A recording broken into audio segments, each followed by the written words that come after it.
back to my channel. My name is Belle and this is the Belle Perspective. Today we're going to be reviewing Love Match Atlanta. And y'all, I really like this show. I hope you guys are watching it. It's actually a cute little show. So we're going to go ahead and get into my review. I did write some notes, so I am going to, and I apologize in advance for looking down. I'm trying to make sure that I don't miss anything because it was kind of a packed episode. So Ming is meeting with her client Scott that she, had connected with last week. He's paying $50,000 for her escort service. I'm gonna call it escort service because she really gives me Madam T, but y'all didn't hear that from me. Okay, so he's meeting at the tailor's, getting fitted for a suit. It looked nice. Like, he's a nice looking guy. All he needs to do is just get a little bit of confidence and maybe a nice couple pairs of suit or a couple suit jackets, and he'll be fine. Listen, let me tell you something. Ming is a hustle. She works, okay? She was at the tailor who mentioned that he's having issues in his love life, and she was like, well, can I help you?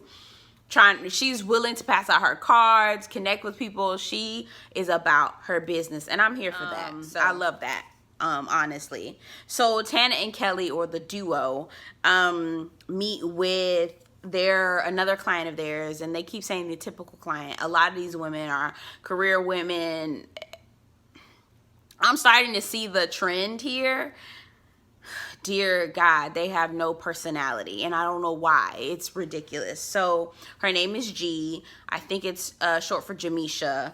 How do you not know how to flirt was what I wrote down. Like, they asked, do you know how to flirt? And she was like, I don't really know how to flirt. I mean, it was her conversation. Like, I'm trying to figure out where, like, she's not fun. Like, I'm trying to see how you could even be friends with her, because it was like, she gave me wet paper towel energy. Your personality, like, you really need to, like, laugh a little bit, not take yourself so seriously, like, just kind of roll with the flow. But that's not her. And I guess people who are, in successful arenas, you can't really go with the flow. You have to be calculated. You have to think about things. But it's like, when do you turn that off? And doesn't it get boring when you go home? Anyway, and I don't see how it's that hard. I don't know. That's not my struggle, thank God. So Shay meets with someone who's looking to become a client of hers. She's known her, in passing, kind of been in the database, but never really, said that, hey, I want to be an active client.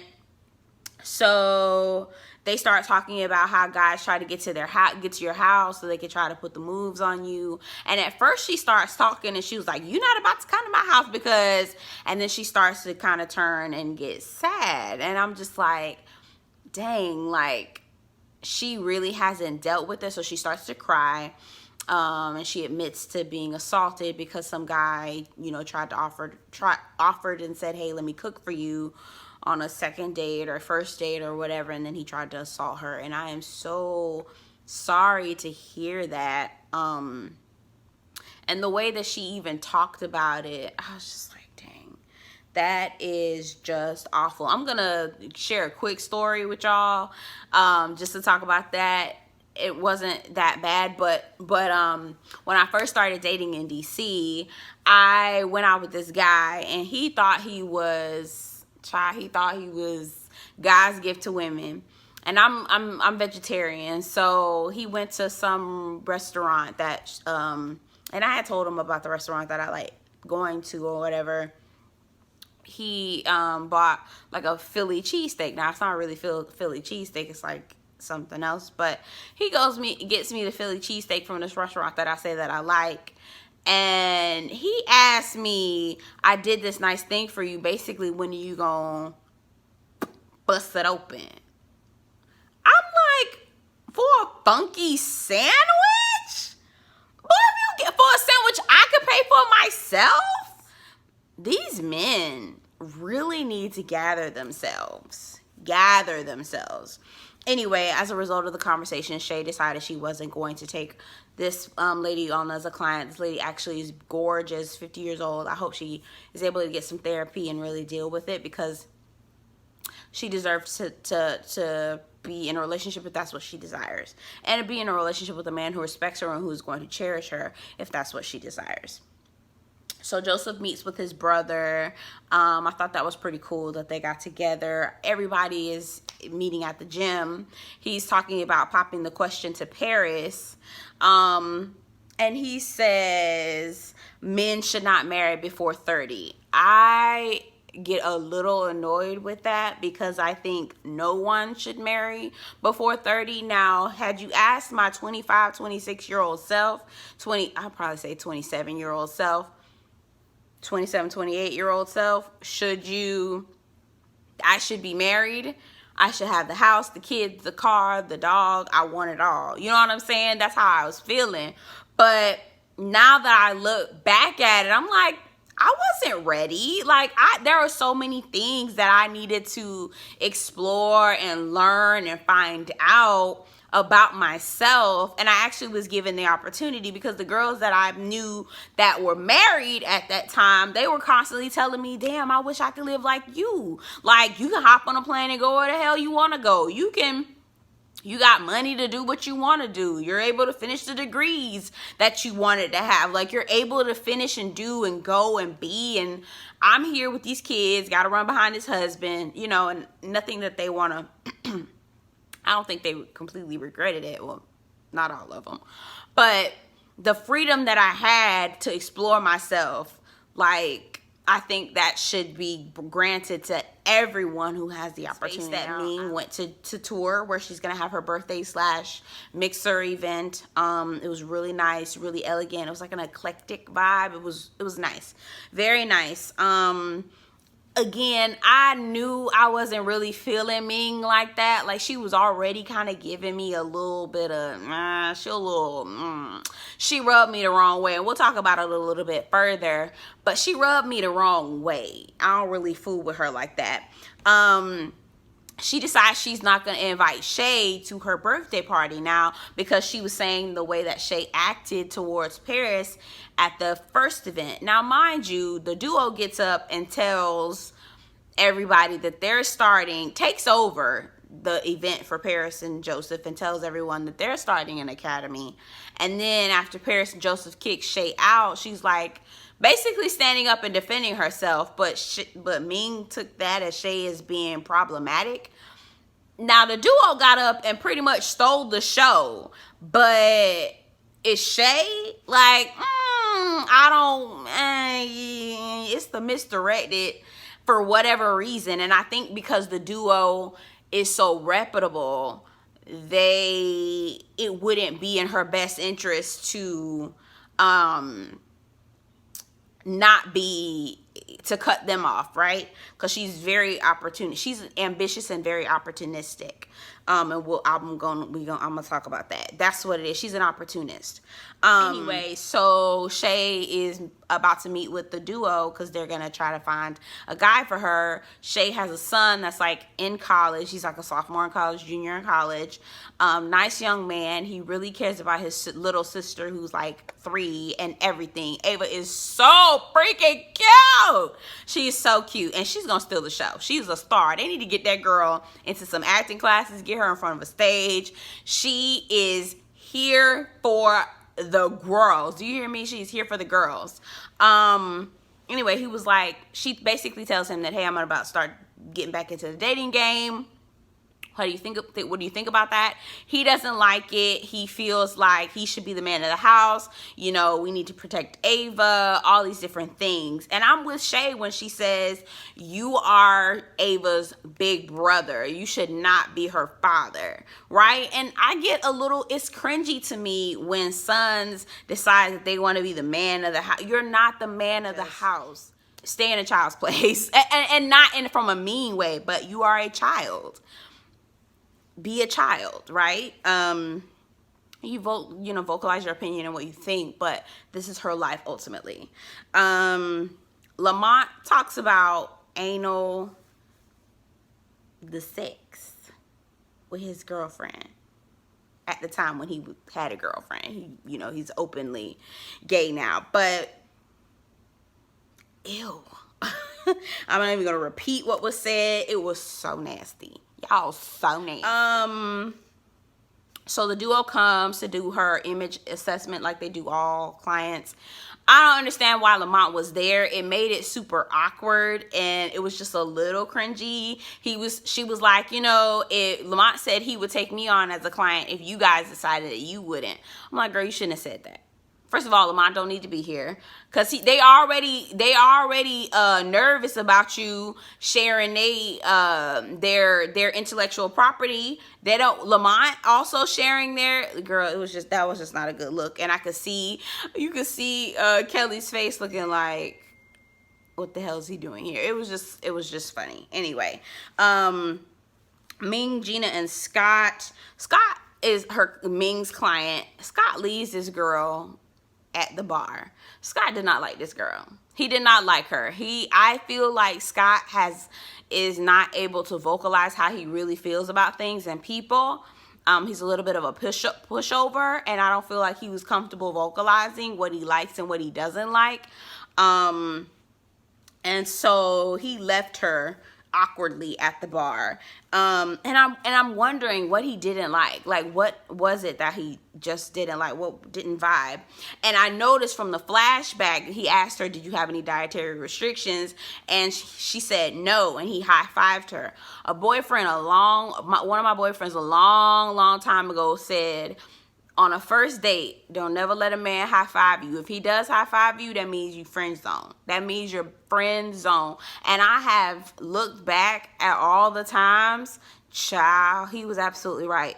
He was like, she was friend zoned in that high five. I was like, well, damn, he right. Anyway, later on, he goes on vacation, doesn't tell Ming. Ming's like, hey, I got some other girls lined up for you again. Okay, but anyway, Ming, and really what I feel like the way she has it set up is it's for black women to be able to come up and marry rich white men. That's what I feel, because that's how she is. But anyway, yeah, he went on vacation, and the way he was holding the phone and the camera and being real short with her, I feel like he went on vacation with another woman and didn't want to tell her. And he did not, he was like, I don't know when I'm coming back. You don't know when you're coming back from vacation?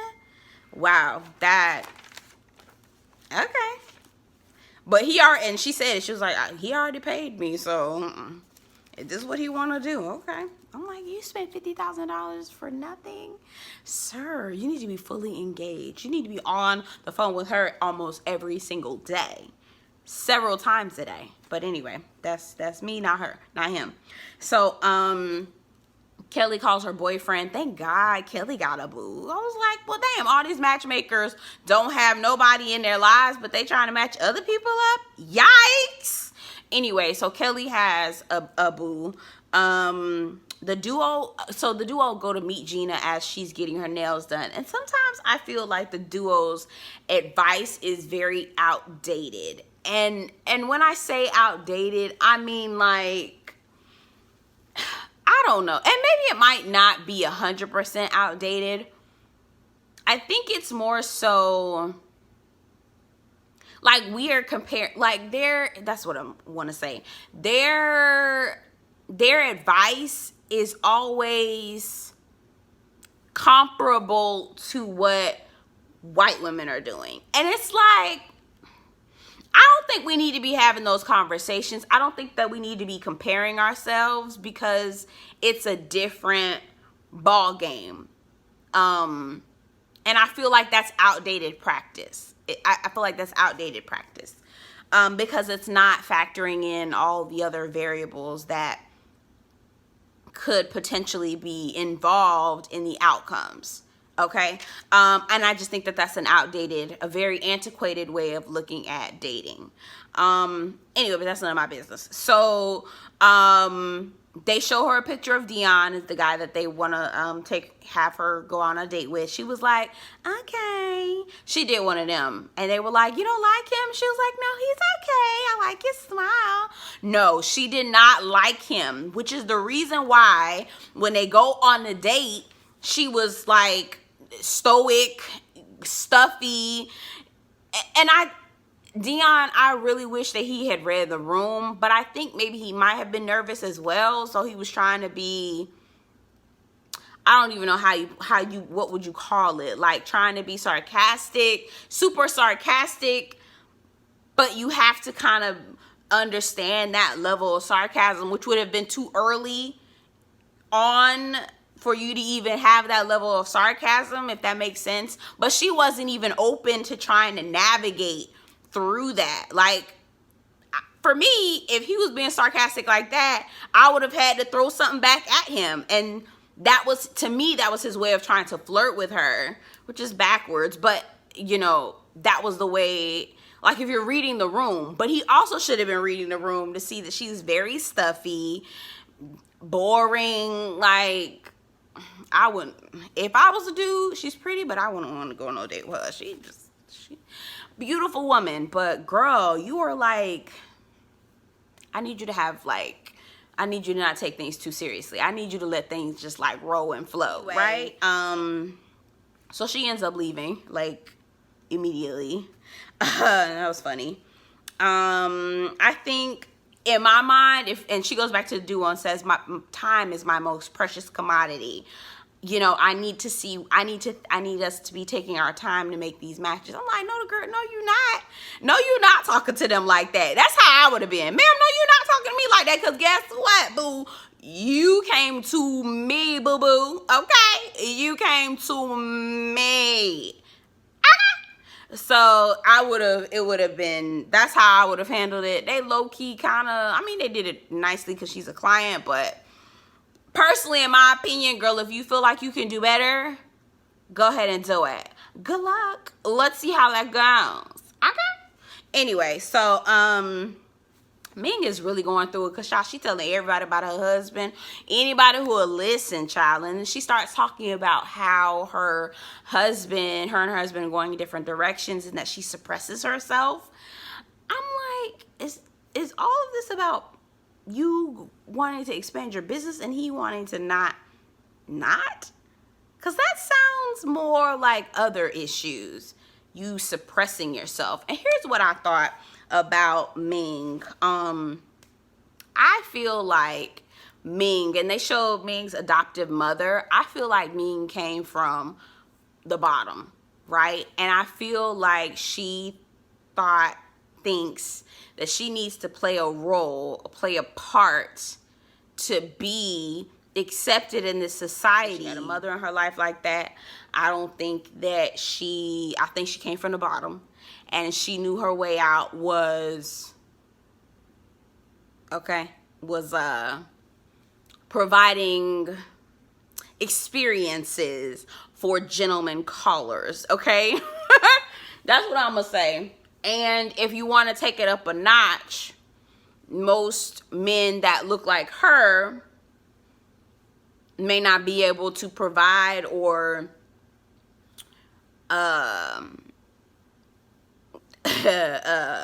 may not be able to sponsor the life that she was looking to live. And so she's created a business. So she found a man who would do that. And now she's looking at the blueprint and trying to put other women on. I'm trying to say this in the best way possible, okay? She just gives me that she's just, Anyway, she's not happy at all. And anyway, so everybody's getting dressed. Lamont calls Shay being this old mess ass calling Shay, talking about, oh, are you getting ready for the party? Oh, no, you're not getting ready for the party? girl, well, she didn't invite you. And Shay's like, no, she didn't invite me. I didn't get no email. What's going on? He was like, oh, well, I met with her the other day and she told me she thought that you was ghetto. Now, sir, you should have been said, first of all, why did you even call her asking her if she was invited to the party? You know she wasn't invited. That was messy. I didn't like that, Lamont. Lamont, don't be messy with your mess ass. But anyway, it looks like in the previews that Shay's gonna come to the party anyway. Shay, you'll be a damn fool. I wouldn't come to no party I'm not invited to. Number one, because you could get kicked out and be embarrassed. Number two, girl ain't even that serious. Girl, even Ming husband ain't coming, which is suspicious. Okay, I feel like Ming husband got to go down. Okay. Anyway, it's real suspect over there in that Ming Clark house, in that Clark house over there. That Clark house down in Atlanta, child. That's it's real suspect over there. Anyway, that was the end of the show. My name is Belle. This is the Belle Perspective. Get down in the comments. Let me know what you think. I hope you guys are watching this show. It's a really cute little show. It's cute. I really like it. I hope they bring it back for a season 2. Next episode, we're going to be seeing Shay going on her dates. I'm interested to see how that's going to go. But yeah, all right. Anyway, I will talk to y'all later. I hope y'all have a good day, good evening. Get down in the comments. Let me know what you think, and I'll talk to you soon. Take care.